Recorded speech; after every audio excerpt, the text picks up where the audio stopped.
નમસ્કાર વિદ્યાર્થી મિત્રો, મજામાં છો આપ સર્વે? ચાલો આજે આપણે બેઝિક કેમિસ્ટ્રી, જે પાયાનું રસાયણ વિજ્ઞાન છે એમાં આગળ વધીએ. અગાઉ આપણે શું શીખ્યા હતા યાદ કરો તો 1 થી 30 તત્વો, એના પરમાણુ ક્રમાંક, એની સંજ્ઞા અને એનું નામ આપણે ભણી ચૂક્યા હતા. હાઇડ્રોજનથી લઈને ઝિંક સુધીના જે તત્વો છે એના વિશે આજે આપણે વધુ અભ્યાસ છે કરવાનો છે. કઈ રીતનો? તો એમાંથી બનતા કેટલાક અગત્યના એવા ઋણાયન અને ધનાયન કેવા પ્રકારના હોય એ આજે આપણે જોઈશું. આયન શા માટે બનાવે છે આ તત્વો? તો આપણે વાત કરી હતી આગળ, યાદ કરીએ ફરીથી. સ્થાયી થવા માટે કોના જેવું સ્થાયિત્વ પ્રાપ્ત કરવું છે? તો નિષ્ક્રિય તત્વો જે છે એના જેવું સ્થાયિત્વ પ્રાપ્ત કરવું છે. નિષ્ક્રિય તત્વો ક્યાં છે આમાં વધુ સ્થાયીતા ધરાવતા? નિષ્ક્રિય તત્વો તો એક હતું આ હિલિયમ. એની ઇલેક્ટ્રોનની જે એની કક્ષાઓ છે એ છેલ્લી કક્ષા ઇલેક્ટ્રોનથી સંપૂર્ણ ભરાઈ ગયેલી છે, એટલે ઇલેક્ટ્રોન મેળવશે નહીં અને ગુમાવશે પણ નહીં. આની આજુબાજુવાળા હિલિયમ જેવું થવા પ્રયત્ન કરશે. એના પછીનું હતું 10 નંબરનું નિયોન.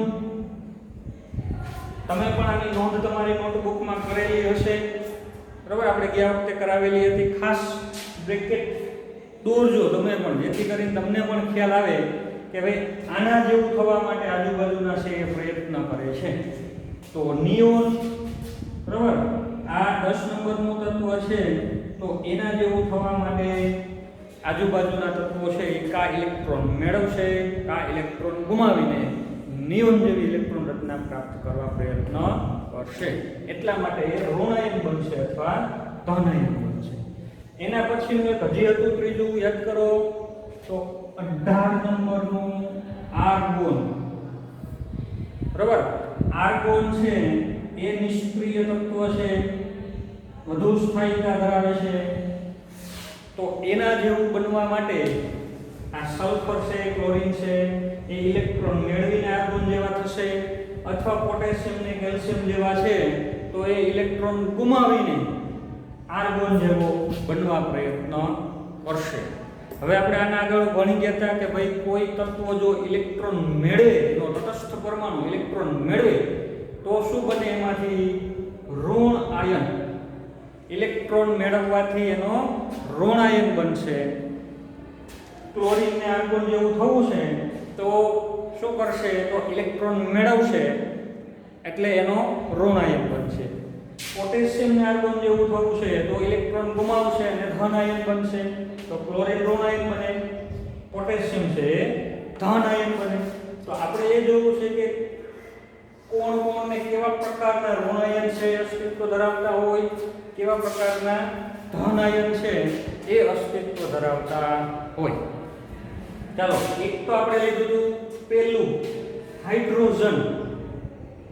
તો હાઇડ્રોજન છે એ આપણને ખબર છે, હાઇડ્રોજન એટલે એના કેન્દ્રની અંદર એક ધન વિભાર ધરાવતો પ્રોટોન્સ, બરાબર, અને એની બાહ્ય જે કક્ષા છે એમાં એક ઋણ વિભાર ધરાવતો એક ઇલેક્ટ્રોન છે એ ગતિ કરતો હોય છે. તો હવે આ હાઇડ્રોજન પહેલી કક્ષામાં 2 ઇલેક્ટ્રોન રહી શકે અથવા એક ન રહી શકે. આ સંપૂર્ણ ભરાયેલી, આ સંપૂર્ણ ખાલી હોય. કક્ષા જે છેલ્લી કક્ષા છે એ સંપૂર્ણ ભરાયેલી હોય તો સ્થાયિત્વ પ્રાપ્ત કરે, અથવા સંપૂર્ણ ખાલી હોય તો સ્થાયિત્વ પ્રાપ્ત કરે. તો આજે છેલ્લી કક્ષા છે, જો આ હાઇડ્રોજન સામાન્ય રીતે આપણે આમ લખી, એક ઇલેક્ટ્રોન મેળવે, બરાબર, તો હાઇડ્રોજન એ એક ઇલેક્ટ્રોન મેળવે તો એમાંથી બનશે આયન. ચાલો આનું નામ યાદ કરો. આપણે લખાયું હતું પહેલો આયન લખાયો હતો H- લખવું પડે કારણ કે એક ઇલેક્ટ્રોન આવી ગયો એટલે હવે તટસ્થ પરમાણુ રહેતો નથી પણ તટસ્થ પરમાણુમાંથી બની ગયો એનો ઋણ આયન. તો આપણે આ નોંધ છે એ ગઈકાલે કરેલી હતી બરોબર. છેલ્લે જે ભણ્યા હતા ત્યારે H- આને શું કહેવાય તો આને કહેશું આપણે હાઇડ્રાઇડ આયન. નોંધ કરીએ આની H- નામ એનું થશે હાઇડ્રાઇડ આયન.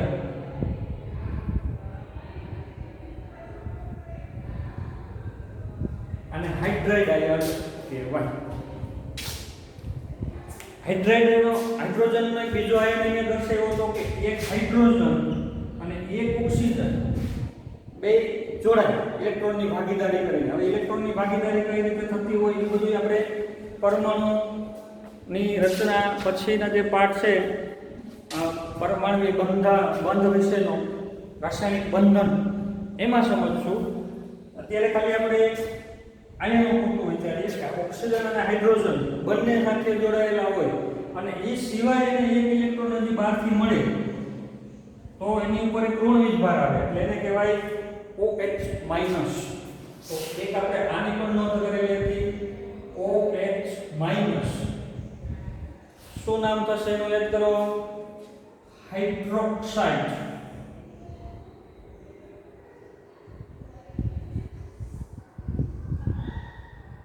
બરાબર. આપણે દરેકમાં આયન નથી લખતા પણ હવે ખાલી એને કહીશું હાઇડ્રોક્સાઇડ આયન. આ વાત થઈ ઇલેક્ટ્રોન મેળવવાની. પણ હાઇડ્રોજન પરમાણુ છે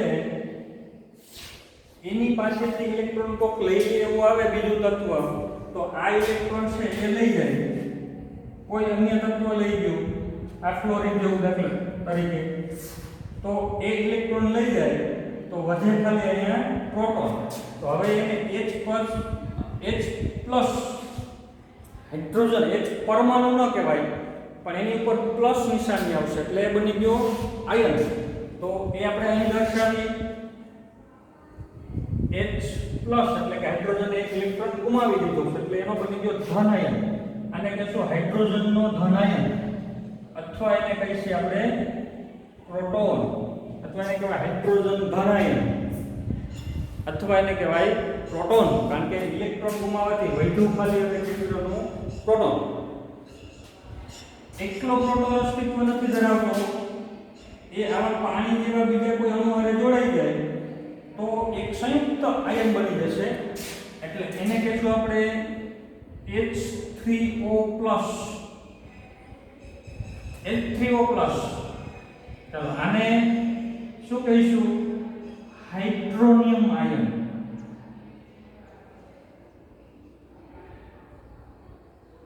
હાઇડ્રોનિયમ આયન બરાબર. તો આ હાઇડ્રોજનને સંબંધિત બે ત્રણ આયન આપણે દર્શાવેલા છે હાઇડ્રાઇડ હાઇડ્રોક્સાઇડ પ્રોટોન હાઇડ્રોનિયમ ધન આયન છે બરાબર. ચાલો હવે વાત એની હિલિયમ.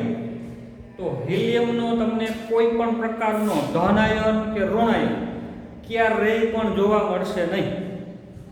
શા માટે તો તમે હવે ખબર પડી જ ગઈ હશે કે હિલિયમ તો નિષ્ક્રિય છે સંપૂર્ણ સ્થાયીતા ધરાવે છે. એને કોઈની પાસે પ્રોટોન લેવાની કે આપવાની ઇલેક્ટ્રોન મેળવવાની કે ગુમાવવાની કોઈ જરૂરિયાત છે નહીં. પોતે સ્થાયી જ છે મહત્તમ સ્થાયીતા ધરાવે છે. તો હિલિયમનું કોઈ પણ પ્રકારનું આયન તમને ક્યારેય પણ જોવા મળશે નહીં. ચાલો હિલિયમ પછીની વાત આવી લિથિયમ. હવે લિથિયમને સ્થાયી થવું છે તો બે રસ્તા છે. એક તો એક ઇલેક્ટ્રોન ગુમાવી દઈએ 1 2 અને 3 લિથિયમ છે 3 નંબરનું તત્વ છે. જો એક ઇલેક્ટ્રોન ગુમાવી દઈએ તો એની પાસે 2 જ ઇલેક્ટ્રોન વધે એટલે ઇલેક્ટ્રોન રચના થઈ ગઈ કોના જેવી તો હિલિયમ જેવી સ્થાયીતા પ્રાપ્ત થઈ ગઈ. બીજો રસ્તો નિયોન જેવું થઈ શકાય તો કેટલા મેળવવા પડે? 3 તો છે, 4 5 6 7 8 9 ને 10 ઇલેક્ટ્રોન હોવા જોઈએ. તો 3 તો છે, 1 2 3 4 5 6 ને બીજા 7 ઇલેક્ટ્રોન જો મેળવી લે તો એની પાસે 10 ઇલેક્ટ્રોન થઈ જાય. 3 પોતાના છે અને 7 મેળવી લે તો નિયોન જેવી રચના પ્રાપ્ત થઈ જાય. બરાબર. પણ લિથિયમ છે એના કેન્દ્રમાં 3 પ્રોટોન્સ, ત્રીજા નંબરનું તત્વ છે એટલે કેન્દ્રમાં પ્રોટોન કેટલા છે? માત્ર 3. હવે 3 પ્રોટોન છે એની ફરતે 10 ઇલેક્ટ્રોન ને કઈ ખેંચી રાખી શકે નહીં. બરાબર. 10 ઇલેક્ટ્રોન મળે તો નિયોન જેવી રચના પ્રાપ્ત થાય. પણ 3 પ્રોટોન છે એ કઈ 10 ઇલેક્ટ્રોન ને ન આકર્ષી રાખી શકે, પોતાની આસપાસ ગતિ કરતા ન રાખી શકે. તો લિથિયમ છે એ ક્યારે ઇલેક્ટ્રોન મેળવીને નિયોન જેવી રચના પ્રાપ્ત કરતો તમને જોવા મળશે નહીં. એની પાસે હવે એક જ રસ્તો બાકી રહ્યો સ્થાયી થવા માટે. તો લિથિયમ છે એક ઇલેક્ટ્રોન ગુમાવી દે, હેલિયમ જેવી રચના પ્રાપ્ત થઈ ગઈ. તો લિથિયમ એક ઇલેક્ટ્રોન ગુમાવશે એટલે હંમેશા લિથિયમનો ધન આયન જોવા મળશે. તો એને આપણે લખી દર્શાવી આવી રીતે Li+. જોજો એક ઇલેક્ટ્રોન ગુમાવ્યો છે એટલે માત્ર એક પ્લસ નિશાની આવે. બે ઇલેક્ટ્રોન ગુમાવ્યા હોય તો 2+, બે વખત પ્લસ પ્લસ એમ પણ લખી શકાય. તો લિથિયમ, આનું નામ શું? લિથિયમ ધન આયન. સામાન્ય રીતે ધન આયન છે એના કોઈ ખાસ અલગ નામ નથી આપવામાં આવતા. જે તત્વનું નામ છે એની પાછળ જ ધન આયન લખી નાખવાનું, એટલે એ થઈ ગયું એનું નામ. તો લિથિયમ ધન આયન એમ કહેવાય. અથવા ને કહેવાય લિથિયમ કેટાયન. ધન આયન ન બોલવું હોય તો આપણે શું બોલીએ ને? કેટાયન. તો Li+ એટલે એને શું કહેવાય? તો લિથિયમ કેટાયન. બરાબર. હવે મેં તમને કીધું એમ લિથિયમ હંમેશા પ્લસ જ જોવા મળશે, કારણ કે તમને આવું ક્યાં કઈ જોવા નહીં મળે લિથિયમ 2+. લિથિયમ 2+ એવો આયન મળશે જ નહીં. શા માટે? કારણ કે એને એક જ ઇલેક્ટ્રોન ગુમાવવાનો છે હિલિયમ જેવું થવા માટે. બે ઇલેક્ટ્રોન ગુમાવવાથી કોઈ સ્થાયીતા પ્રાપ્ત થવાની નથી. તો લિથિયમ હંમેશા ધન આયન મળશે, ક્યારેય ઋણ આયન છે એ તમને જોવા મળશે નહીં. ચાલો એના પછી લઈએ આપણે Be, બેરિલિયમ. બેરિલિયમને સ્થાયી થવા માટે બે રસ્તા. હિલિયમ જેવું થવું હોય તો બે ઇલેક્ટ્રોન ગુમાવવા પડે. નિયોન જેવું થવું હોય તો પોતાની પાસે 4 તો છે, નિયોન જેવું થવું હોય તો બીજા 6 ઇલેક્ટ્રોન હજી મેળવવા પડે. કેન્દ્ર પાસે 4 પ્રોટોન છે, 4 નંબરનું તત્વ એટલે પ્રોટોન કેન્દ્રમાં કેટલા? 4. તો 4 પ્રોટોન કઈ 10 ઇલેક્ટ્રોનને ન આકર્ષી શકે.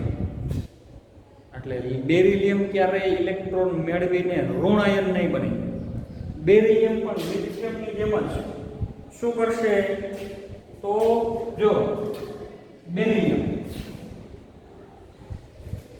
એક ઇલેક્ટ્રોન ગુમાવે એટલે લિથિયમ જેવા 3 ઇલેક્ટ્રોન થયા. તો હજી સ્થાયીતા પ્રાપ્ત ન આવી. હજી એક ઇલેક્ટ્રોન ગુમાવે એટલે હિલિયમ જેવી રચના છે. તો પાછો એક ઇલેક્ટ્રોન ગુમાવવો પડે. એટલે આમ લખાય બેરિલિયમ પ્લસ. કેટલી વાર પ્લસ આવ્યા? 2 વખત. શા માટે 2 વખત પ્લસ લખ્યા? તો 2 ઇલેક્ટ્રોન ગુમાવ્યા છે. આમ ન લખવું હોય તો આને આમ લખાય બેરિલિયમ 2+, 2 વખત પ્લસ એટલે 2+. તો બેરિલિયમ હંમેશા આયન ધરાવશે Be2+. બરાબર. જો 2+ ન લખવું હોય તો આમ પણ લખી શકાય Be++, કારણ કે બે ધન વિભાર એમ જ બતાવે છે. તો બે રીત છે, તમારે જે રીત તમને અનુકૂળ આવે એ રીત તમે લખી શકો છો. નામ આનું તો નામ ધન આયનના નામ માટે ખાસ કોઈ અલગ કહેવું નથી. એના મૂળ તત્વની નામની પાછળ જ સીધો કેટાયન લગાડી દેવાનો અથવા ધન આયન લગાડી દેવાનો. તો આને શું કહીશું? બેરિલિયમ ધન આયન. બેરિલિયમ ધન આયન તો આ કહેવાય બેરિલિયમ કેટાયન. બરાબર. ચાલો હવે એના પછી આપણે આગળ જઈએ તો 5 નંબરનું આવ્યું છે બોરોન. બોરોનના કેન્દ્રમાં કેટલા પ્રોટોન છે? તો 5 પ્રોટોન ધરાવતું એનું કેન્દ્ર છે. હવે એને સ્થાયી થવું છે, એને પણ સ્થાયી થવાની ઈચ્છા છે બોરોનને પણ, કે ભાઈ આપણી ઇલેક્ટ્રોન રચના પણ સંપૂર્ણ થઈ જાય. તો સંપૂર્ણ ઇલેક્ટ્રોન રચના થવા માટે બે રસ્તા, કે કા એ વધારાના 1 2 ને 3 ઇલેક્ટ્રોન ગુમાવી દે. તો જો બે બોરોન 3 ઇલેક્ટ્રોન ગુમાવી દે તો 3+ આવે, અથવા 1 2 3 4 ને 5 ઇલેક્ટ્રોન મેળવીએ તો નિયોન જેવી રચના પ્રાપ્ત થાય. તો બોરોન 5- એમ પણ થઈ શકે. 3 ઇલેક્ટ્રોન ગુમાવીને હિલિયમ જેવી રચના પ્રાપ્ત કરી શકે. તો બોરોન 3+, 5 ઇલેક્ટ્રોન મેળવીને નિયોન જેવી રચના પ્રાપ્ત કરી શકે. તો B5-. પણ અહીં બેમાંથી એકેય પ્રકારનો આયન જોવા મળશે નહીં. શા માટે? તો 5 પ્રોટોન છે, કેન્દ્રનું આકર્ષણ બળ હવે વધી ગયું છે. હાઇડ્રોજનમાં 1 પ્રોટોન હતો, હિલિયમ પાસે 2 પ્રોટોન હતા, લિથિયમ પાસે 3 પ્રોટોન, બેરિલિયમ પાસે 4 પ્રોટોન અને બોરોન પાસે કેન્દ્રમાં છે કેટલા? 5 પ્રોટોન છે. હવે અહીંથી ફરતી જે ઇલેક્ટ્રોન ફરે છે એને દૂર કરવા હોય તો 5 પ્રોટોન એને આકર્ષે છે ઇલેક્ટ્રોનને, એટલે ઇલેક્ટ્રોનને સરળતાથી દૂર પણ કરી શકાતા નથી. કેન્દ્રનો જેમ ધન વીજભાર વધતો જાય એમ અહીં જે ઇલેક્ટ્રોન પરિભ્રમણ કરે છે એને સરળતાથી તમે દૂર પણ ન કરી શકો. અને આ 5 પ્રોટોનની એટલી બધી પ્રબળતા પણ નથી કે વધારાના બીજા 5 ઇલેક્ટ્રોનને આકર્ષી શકે. 5 તો છે જ, બીજા 5 આવે એટલે 10 ઇલેક્ટ્રોનને પોતાની ફરતે ગુમાવી શકે. એટલું બધું પાછું અહીંયા આકર્ષણ બળ નથી. તો બંને બાજુ પ્રોબ્લેમ. બરોબર. ન ઇલેક્ટ્રોન ગુમાવી શકે પૂરેપૂરા સ્થાયી થવા માટે, ન ઇલેક્ટ્રોન મેળવી શકે. તો બોરોનનો આવો ધન આયન કે ઋણ આયન દેખીતી રીતે સીધો સ્પષ્ટ રીતે આપણે જોવા મળતો નથી. પણ બોરોનનો આવો આયન છે જોવા મળતો નથી. પણ બોરોન શું કરે છે? તો એનો એક આયન આવો ખૂબ જ જાણીતો ઋણ આયન BO3 3- આમ લખવાનું. એક બોરોન એની સાથે 3 ઓક્સિજન જોડાયા એટલે શું બન્યું? BO3. અને બીજા 1 ઇલેક્ટ્રોન મળ્યો એટલે માઈનસ. બરાબર. અને 1 ઇલેક્ટ્રોન મળ્યો, હજી 1 ઇલેક્ટ્રોન મળ્યો અને પાછો એક માઈનસ આવ્યો, પાછો 1 ઇલેક્ટ્રોન કોઈની પાસે તેને લીધો એટલે પાછું 1 માઈનસ. તો આને લખાય આવી રીતે આમ BO3 માઈનસ. એમ ન કહેવું હોય તો આમ કહેવાય BO3 કેટલી વાર માઈનસ? તો 3 વખત માઈનસ નિશાની એટલે 3-.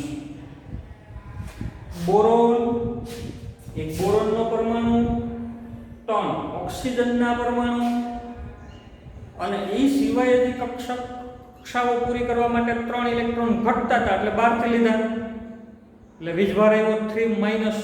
તો આવો એક જાણીતો આયન છે બોરોનનો ઋણ આયન. એ અગત્યનો મેં તમને અહીં નોંધ કરાવેલી છે. ચાલો શું થશે આનું નામ? તો યાદ રાખજો, આને કહેવાય છે બોરેટ. BO3 3- એને કહેવામાં આવે છે બોરેટ આયન.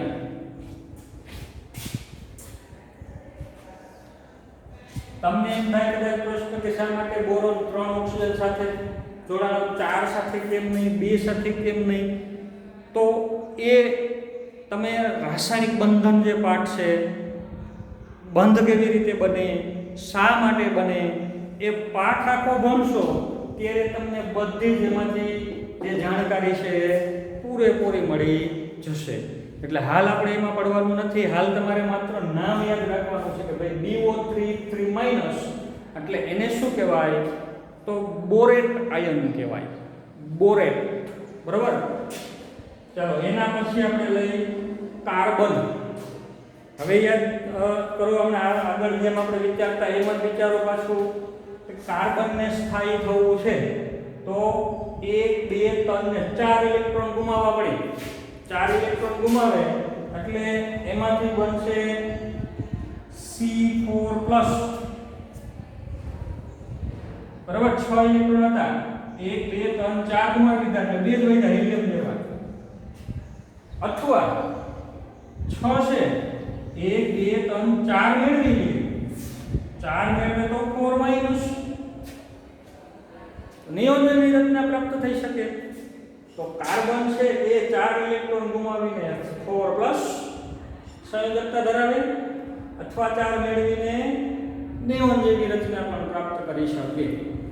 પણ આ બંનેમાંથી એકય અસ્તિત્વ ધરાવતા નથી. આપણે તો બોર્ડ ઉપર બનાવી નાખ્યા સરળતાથી, ફટાફટ ઇલેક્ટ્રોનને દૂર કરીને ઇલેક્ટ્રોન મેળવીને.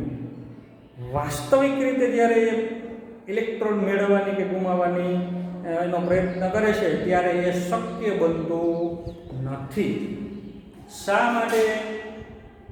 તો કેન્દ્ર પાસે 6 પ્રોટોન છે, 6 નંબરનું કાર્બન એટલે કેન્દ્ર પાસે 6 પ્રોટોન છે, એનું આકર્ષણ બળ વધી ગયું છે.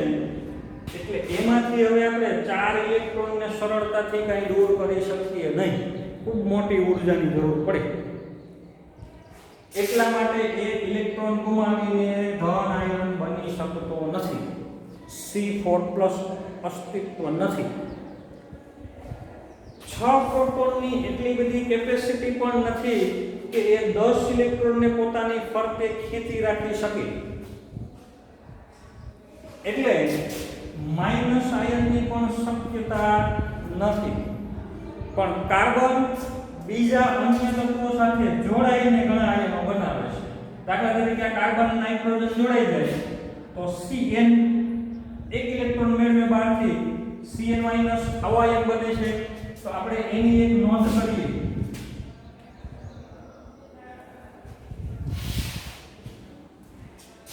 ચલો, એક કાર્બનનો ખૂબ જાણીતો આયન છે Cn-, નામ આનું છે સાયનાઇડ.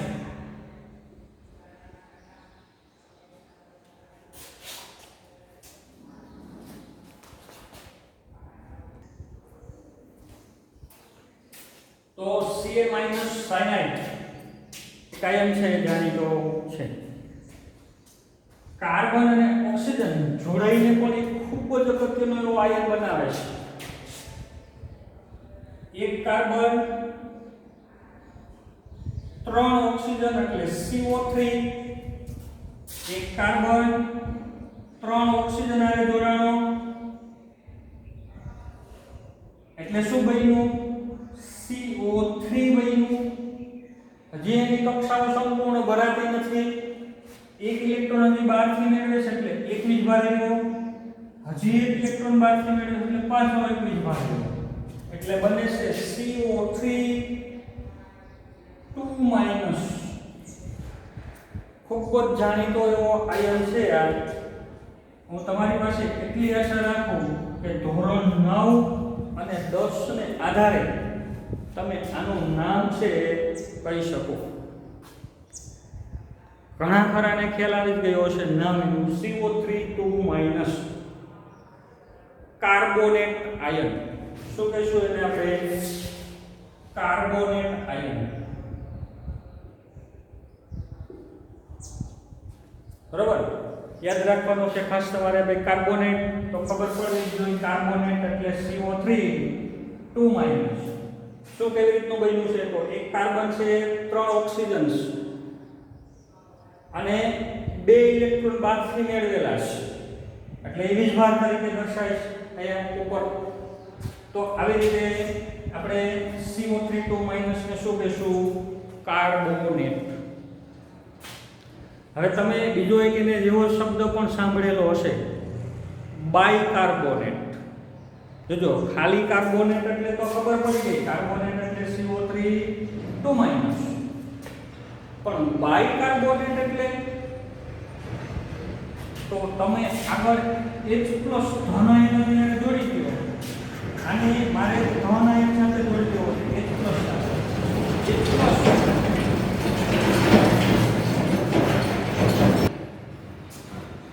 ચાલો આ H+ છે એને CO3 2 સાથે જોડી દીધો. પ્રોટોન અને કાર્બોનેટ આયન આ બંનેનું જોડાણ થઈ ગયું.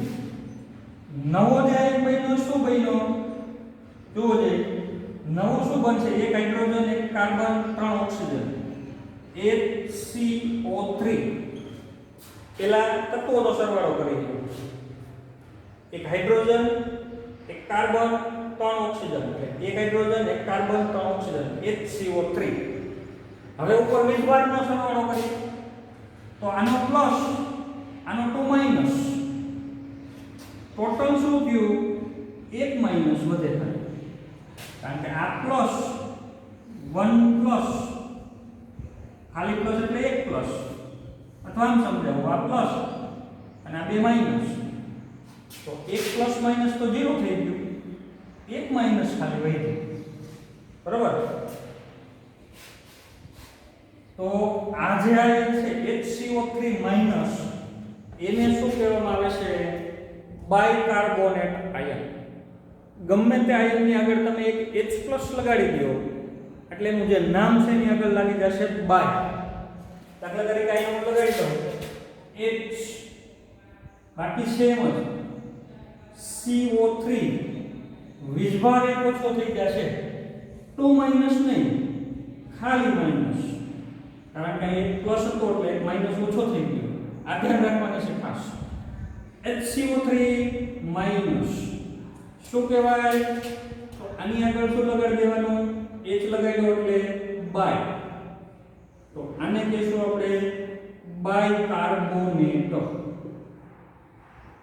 આપણે બીજા ઘણા આયન છે પછી જ આવશે એમાં પણ આપણે H લગાડશું એટલે એને નામ જે હશે એને આપણે બાય લગાડી દેવાનું એટલે એનું નામ થઈ જશે.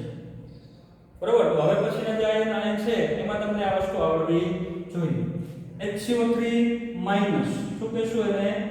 Bicarbonate ion. તો બાયકાર્બોનેટ છે અથવા એને કહેવાય હાઇડ્રોજન કાર્બોનેટ. જો બાય ન લગાડવું હોય આગળ પ્રત્યય તરીકે, પૂર્વક તરીકે બાય ન લગાડવું હોય તો તમારે એની આગળ હાઇડ્રોજન લગાડી દેવાનું. હાઇડ્રોજન કાર્બોનેટ, મૂળ તો આ શું છે? કાર્બોનેટ, એટલે એને કહેવાય હાઇડ્રોજન કાર્બોનેટ, બાયકાર્બોનેટ, અથવા એને કહીશું આપણે હાઇડ્રોજન કાર્બોનેટ.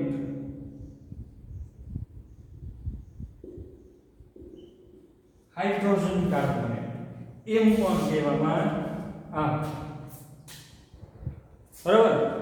તો આ કાર્બનના આપણે આયન દર્શાવ્યા અગત્યના જે એકાદ બે હતા એ સાયનાઇડ, કાર્બોનેટ, બાયકાર્બોનેટ. કાર્બન છે સ્થાયી થવા માટે આ આયન બનાવે છે. નાઇટ્રોજન, નાઇટ્રોજનને 1 2 3 4 ને 5 ઇલેક્ટ્રોન ગુમાવે તો N3 N5 પ્લસ. નાઇટ્રોજન એટલે N 1 2 3 4 ને 5 ઇલેક્ટ્રોન ગુમાવે તો હેલિયમ જેવી રચના પ્રાપ્ત થાય. અથવા 1 2 3 ઇલેક્ટ્રોન મેળવી. કેટલા ઇલેક્ટ્રોન મેળવે છે? 3, તો 3 માઈનસ. જો અહીંયા ધ્યાન રાખવાનું, આના જેવું થવું હોય તો ગુમાવવા પડે. કેટલા ગુમાવવા પડે? તો 1 2 3 4 5, તો N5 માઈનસ 5 પ્લસ ગુમાવ્યા એટલે 1 2 3. આના જેવું થવું હોય તો 1 2 ને 3 ઇલેક્ટ્રોનની જરૂર છે, તો 3 મેળવ્યા એટલે 3 માઈનસ. હવે બે માંથી અસ્તિત્વ કોનું? આપણે તો બોર્ડ ઉપર નહીં બનાવી નાખ્યા, આપણને ક્યાં તકલીફ હતી કઈ? આપણે તો ગણતરી કરીને કહ્યું કે આટલા ગુમાવી નાખ્યા ને આટલા મેળવી લીધા. રિયલમાં જ્યારે ગુમાવવા કે મેળવવાના થશે ત્યારે કેન્દ્રનું આકર્ષણ બળ કેટલું છે એ ખૂબ અગત્યનો ભાગ ભજવશે. કેન્દ્ર પાસે 7 પ્રોટોન છે. 7 પ્રોટોન છે એ 5 ઇલેક્ટ્રોનને કાંઈ ગુમાવવા દેશે નહીં. તો n5 પ્લસ નથી. આપણે ભલે બોર્ડ ઉપર બનાવી લખો પણ રિયલમાં એનું અસ્તિત્વ હોતું નથી. 7 પ્રોટોન એને વધારાના ખાલી 3 ઇલેક્ટ્રોન જ મેળવવાના છે. તો હવે એની પાસે કેપેસિટી એટલી આવી ગઈ છે ધીમે ધીમે કે એ વધારાના થોડા ઘણા ઇલેક્ટ્રોનને પણ પોતાની આસપાસ ગુમાવી શકે, આકર્ષી શકે. તો નાઇટ્રોજન 3 ઇલેક્ટ્રોન મેળવી લે, નિયોન જેવી સ્થાયીતા ધરાવીને આ આયન બનાવે છે. તો નાઇટ્રોજનનો જે આયન છે N3- એનું અસ્તિત્વ છે. નામ શું થશે? તો જેમ હાઇડ્રોજન ઉપર હતું હાઇડ્રાઇડ, એમ નાઇટ્રોજન છે એની પાછળ એક ડ આવશે, હાઇડ્રાઇડ. તો આની પાછળ એક ડ, શું નામ થશે? નાઇટ્રાઇડ.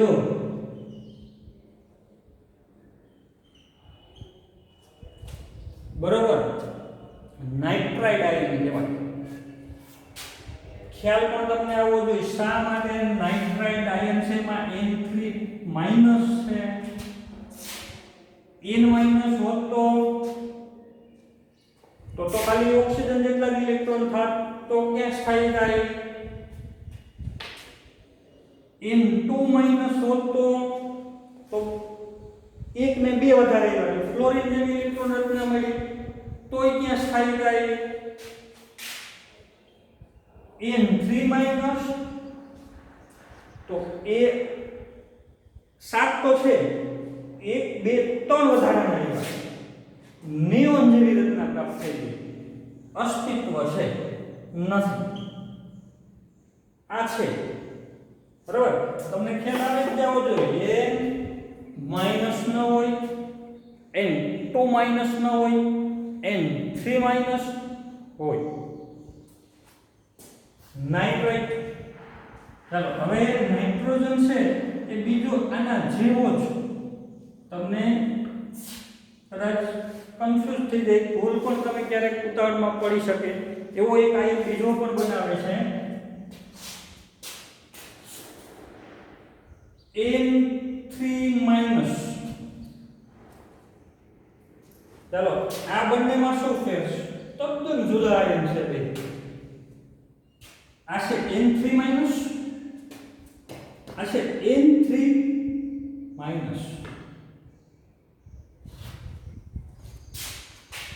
N3-.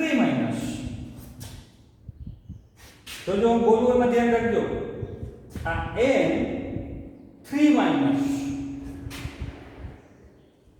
N3-.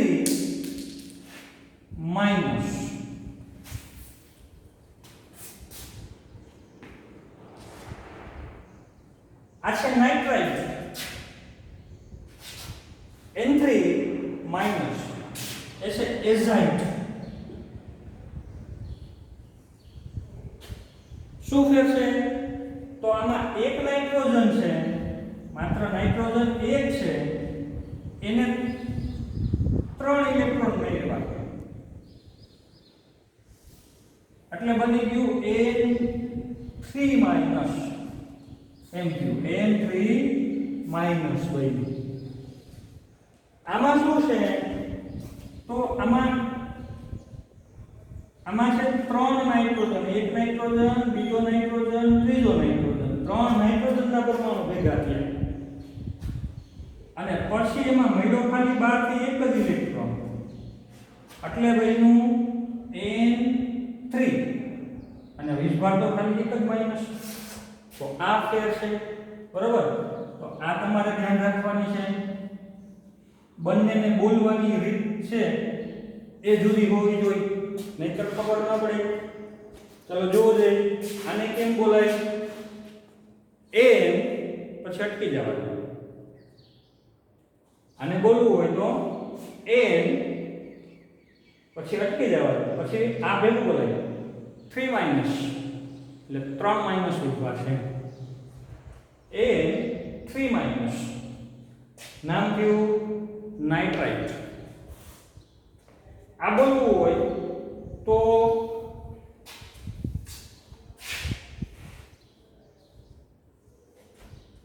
શું થશે?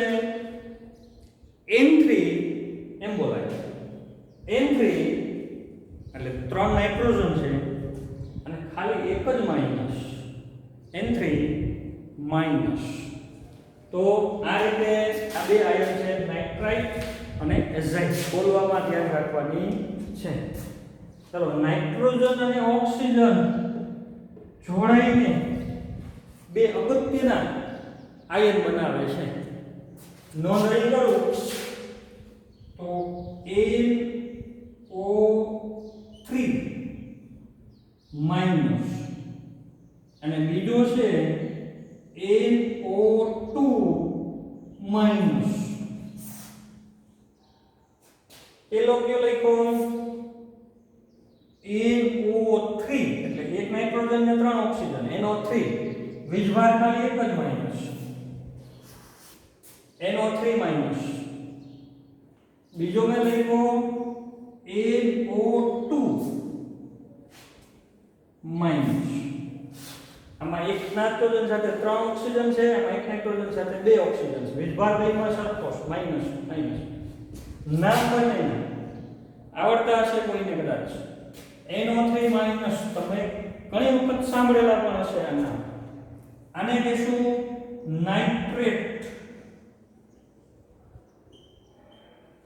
NO3 હોય તો યાદ રાખજો ને કહેવાય નાઇટ્રેટ આયન.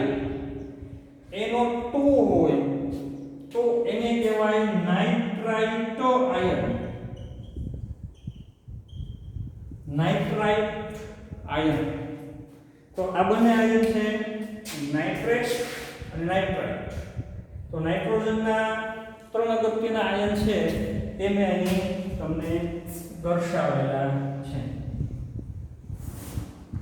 ચાલો, એના પછી ઓક્સિજન. ઓક્સિજન છે એ જોઈએ.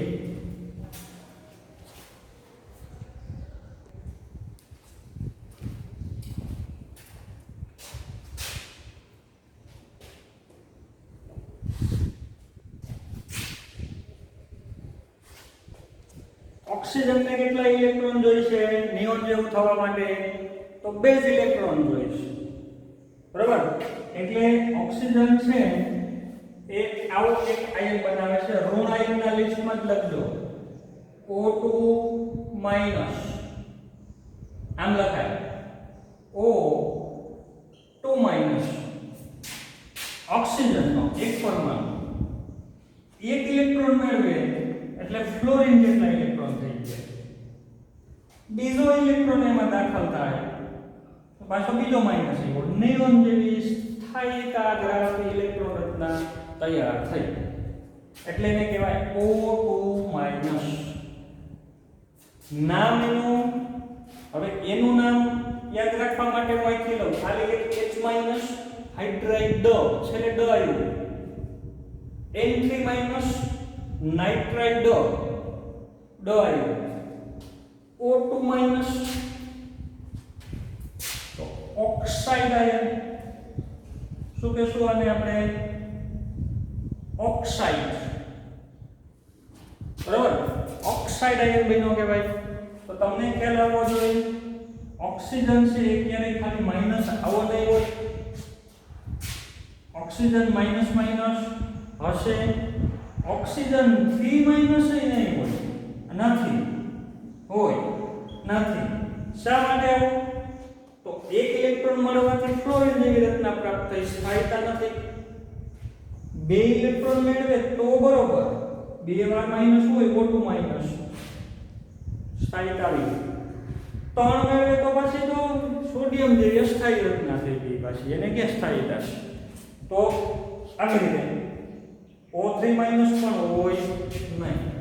તો યાદ રાખજો ઓક્સિજન છે એ આ રીતનો એક એનો અગત્યનો આયન બનાવે છે.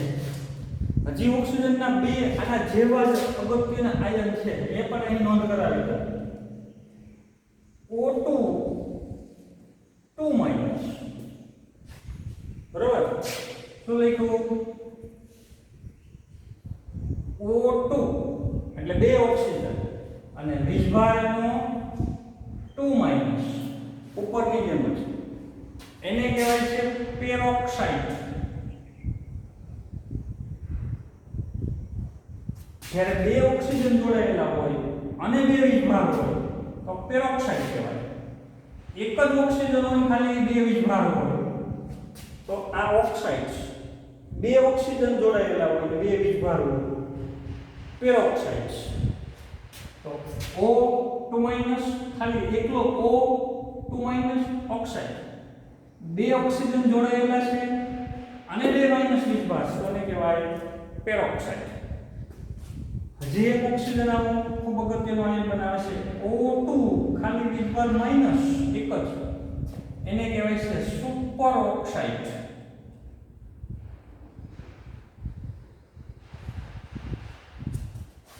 તો ઓક્સિજનના ત્રણ આયન છે એ ખૂબ અગત્યના છે ઓક્સાઇડ, પેરોક્સાઇડ, સુપર ઓક્સાઇડ. માત્ર તમારે અત્યારે એનું બંધારણ છે સૂત્ર યાદ રાખવાનું છે. આ ઓક્સાઇડ એટલે O2 માઈનસ, પેરોક્સાઇડ એટલે O2 2 માઈનસ, સુપર ઓક્સાઇડ એટલે O2 માઈનસ. તો ઓક્સાઇડ, પેરોક્સાઇડ અને સુપર ઓક્સાઇડ ત્રણ આયન અગત્યના છે એ આપણે ઓક્સિજનના દર્શાવેલા છે. હવે ફ્લોરિનની વાત આવી તો ઇલેક્ટ્રોન ગુમાવવાનો તો સવાલ જ નથી, બરાબર. કારણ કે સ્થાયી થવા માટે માત્ર એક જ ઇલેક્ટ્રોનની જરૂર છે, નિયોન જેવું થઈ જવાય. તો ફ્લોરિન હંમેશા એક ઇલેક્ટ્રોન મેળવી લે એટલે F માઈનસ બને. તો ફ્લોરિનનો અગત્યનો ઋણાયન F માઈનસ. નામ શું થશે એનું? હાઇડ્રાઇડ. એકલો હાઇડ્રોજન હતો ખાલી જોજો, હાઇડ્રાઇડ. એકલો નાઇટ્રોજન હતો નાઇટ્રાઇડ. એકલો ઓક્સિજન હતો ઓક્સાઇડ. આ ફ્લોરિન એક જ છે, એની સાથે બીજું કોઈ નથી, તો એનું નામ થશે ફ્લોરાઇડ. તો ફ્લોરાઇડ આયન આ રીતનો બનશે F માઈનસ. ફ્લોરાઇડ આયન શા માટે ફ્લોરાઇડ ખાલી માઈનસ જ ધરાવે છે? 9 નંબરનું તત્વ છે, 10 કેવું થવું છે, એકની જ જરૂર છે તો એક ઇલેક્ટ્રોન મેળવી લીધો, F માઈનસ બની ગયું. તમને ક્યારેય પણ F2 માઈનસ આવો આયન મળશે નહીં જોવા, અથવા તમને ક્યારેય પણ F પ્લસ આયન છે એ જોવા મળશે નહીં. કારણ કે પ્લસ થવું હોય તો ઇલેક્ટ્રોન ગુમાવે તો ઓક્સિજન જેવી રચના પ્રાપ્ત થાય. 9 પ્રોટોન છે, એકની જ ઘટ છે તો એક ઇલેક્ટ્રોન મેળવીને તરત નિયોન જેવી રચના પ્રાપ્ત થઈ જશે, બરાબર. પણ કોઈ પણ સંજોગોમાં હિલિયમ જેવી રચના છે એ બનવા પ્રયત્ન થશે નહીં, કારણ કે કેન્દ્રનું આકર્ષણ બળ એટલું ખૂબ વધી ગયું છે 9 પ્રોટોનનું કે જે ઇલેક્ટ્રોનને ગુમાવવા દેશે નહીં. તો F માઈનસ ફ્લોરાઇડ આયન છે એ તૈયાર થશે આ રીતનું. ચાલો એના પછી 10 નંબરનું આવ્યું કોણ? નિયોન. શું કરશે? ઇલેક્ટ્રોન મેળવશે કે ગુમાવશે?